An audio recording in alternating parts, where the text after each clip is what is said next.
Quando se procura um emprego, ninguém está interessado no seu diploma de formatura da escola infantil. Aquela experiência foi importante.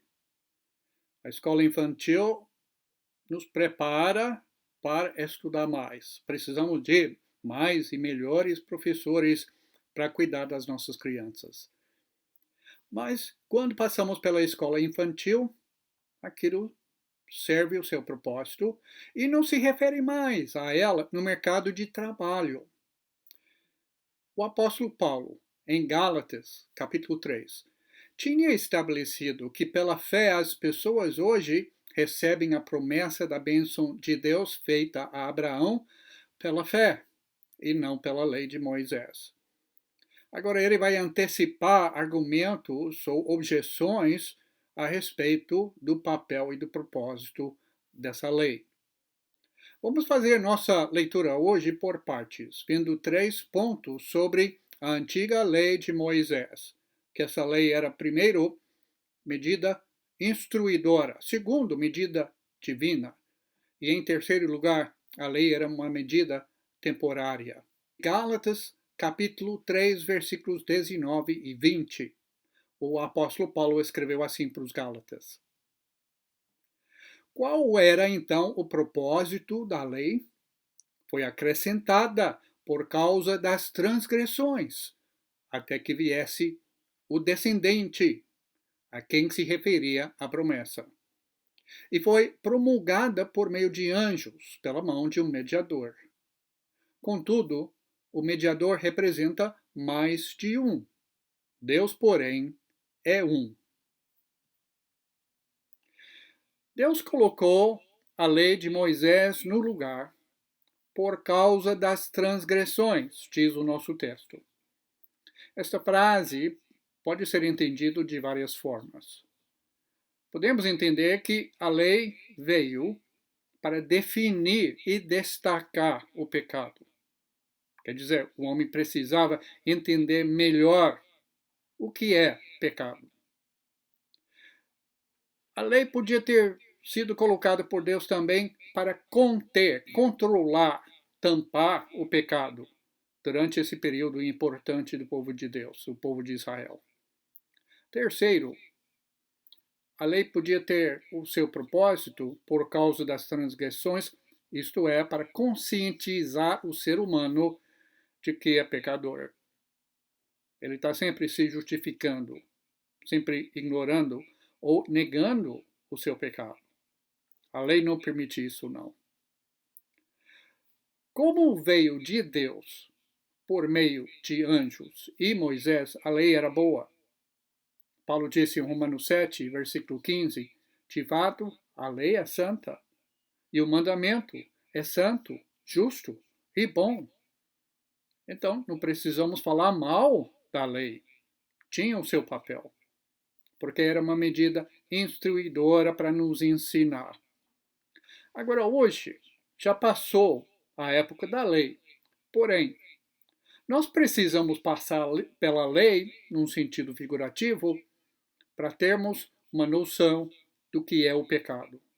Agora, hoje em dia, o homem rejeitou quase por completo a realidade do pecado e a sua realidade como pecador.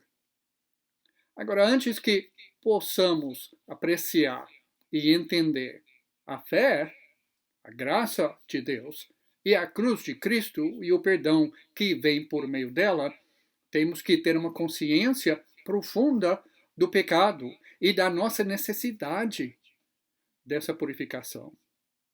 Então, a lei ainda continua nos instruindo, nos ensinando o que somos pecadores. E precisamos do perdão de Deus para podermos voltar a Ele. Porque Isaías 59 diz: o que nos separa de Deus são as nossas transgressões. Em segundo lugar, podemos ver também que a lei era uma medida divina. Já mencionei isso um pouco, mas vamos ver isso em mais detalhe. No versículo 21 e 22 de Gálatas 3, o apóstolo Paulo continua seu argumento. Então a lei opõe-se às promessas de Deus? De maneira nenhuma.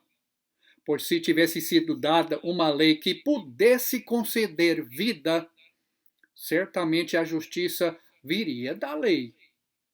Mas a Escritura encerrou tudo debaixo do pecado, a fim de que a promessa, que é pela fé em Jesus Cristo, fosse dada aos que creem. O versículo 19 disse que a lei foi acrescentada. Esse uso passivo é uma referência aqui à ação de Deus. Foi o Deus que fez. Deus que colocou a lei no seu lugar. Lembra que Jesus orou ao Pai no jardim de Getsêmani antes de ser crucificado para que ele não pudesse sofrer? Ele orou assim em Mateus 26, versículo 39. Meu Pai, se for possível, afasta de mim este cálice. Além da fé, que é o sistema da graça de Deus pela cruz de Cristo, não havia possibilidade de salvar a humanidade. Então, Jesus tinha de sofrer. Ele tinha que morrer em nosso lugar, porque pelo esforço próprio não havia jeito. Aqui no nosso texto, ele faz uma referência à Escritura, o que seria para nós hoje o Antigo Testamento.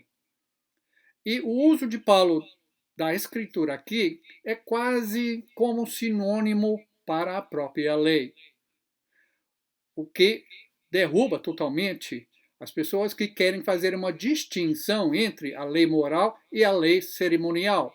É um pacote só. Tem muitas distinções que as pessoas fazem para justificar suas práticas religiosas, como esta. Essa ideia, essa referência à Escritura, indica o propósito de Deus para a lei. A Escritura estava e continua conduzindo o homem a Cristo. Então precisamos ver, sim, que a lei era uma medida divina. Ao mesmo tempo, número 3, a lei era uma medida temporária. Vamos continuar aqui a leitura nos versículos 23 a 25. Paulo escreve ainda para os Gálatas: antes que viesse essa fé, estávamos sob a custódia da lei, nela encerrados, até que a fé que haveria de vir fosse revelada. Assim, a lei foi o nosso tutor até Cristo, para que fôssemos justificados pela fé. Agora, porém, tendo chegado à fé, já não estamos mais sob o controle do tutor. Naquela época, as famílias mais abastadas tinham escravos que cuidavam dos filhos. Aqui na nossa versão, a nova versão internacional, o termo é traduzido como tutor. Às vezes é como guarda. O propósito da lei, Paulo está dizendo por meio dessa ilustração, seu propósito é de nos conduzir até Cristo. Chegou a fé. E quando ele fala aqui a fé, ele quer dizer todo o sistema de Deus de crer na boa nova de Cristo para receber o perdão dos pecados por meio do seu sangue. Isto é, a fé. Se refere à verdade e ao ensinamento a respeito de Cristo. Agora a fé chegou. E agora que nós chegamos até a fé, que representa no plano de Deus a maturidade ou a realização da salvação, não há mais necessidade para viver sob o controle do tutor, que é a lei. Ou vamos colocar em outras palavras aqui. Você quer voltar para a escola infantil? Não. Você já passou por ela. Ela serviu muito bem ao seu propósito. Mas não vai continuar vivendo dentro da escola infantil. A lei é a mesma coisa. Só que muitos grupos hoje querem ainda viver na escola infantil. Querem trazer elementos da lei para dentro da fé.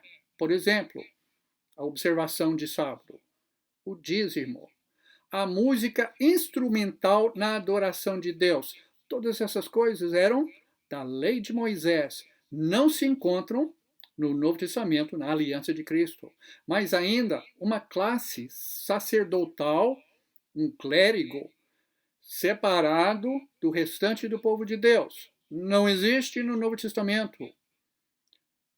E existe hoje uma linguagem entre pessoas dentro das divisões religiosas, dentro das denominações, de falar das tribos. Que cada denominação hoje é uma tribo dentro da cristandade maior. Isso tinha no Antigo Testamento. Essa justificativa para a divisão que existe hoje não cola. Não pode ser aplicado.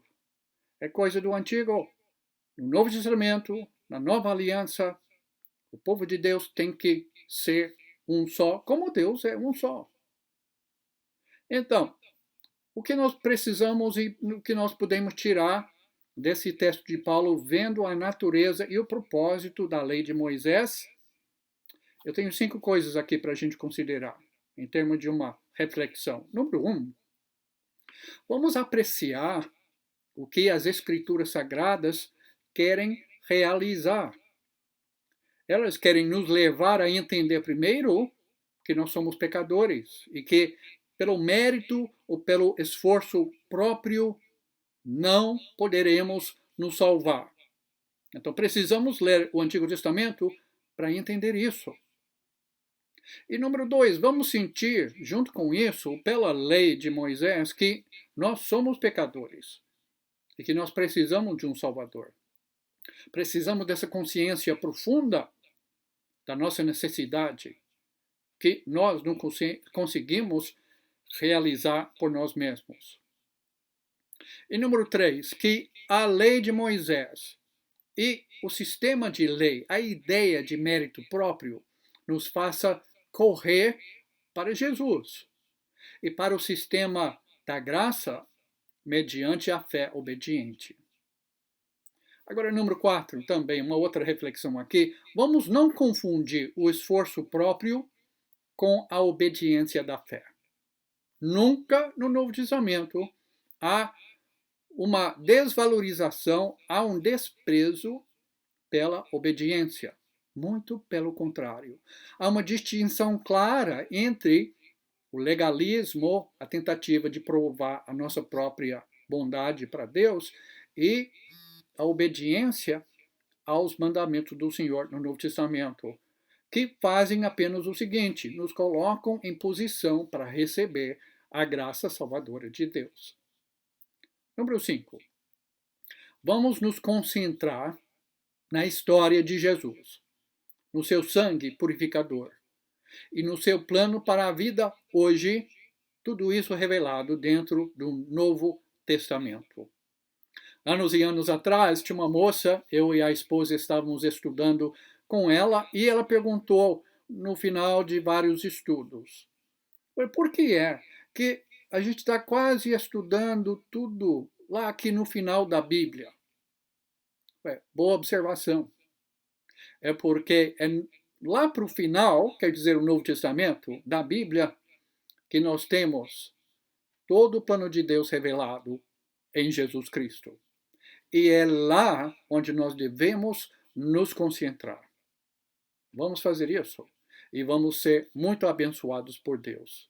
Que Ele nos ajude hoje para fazer exatamente isso.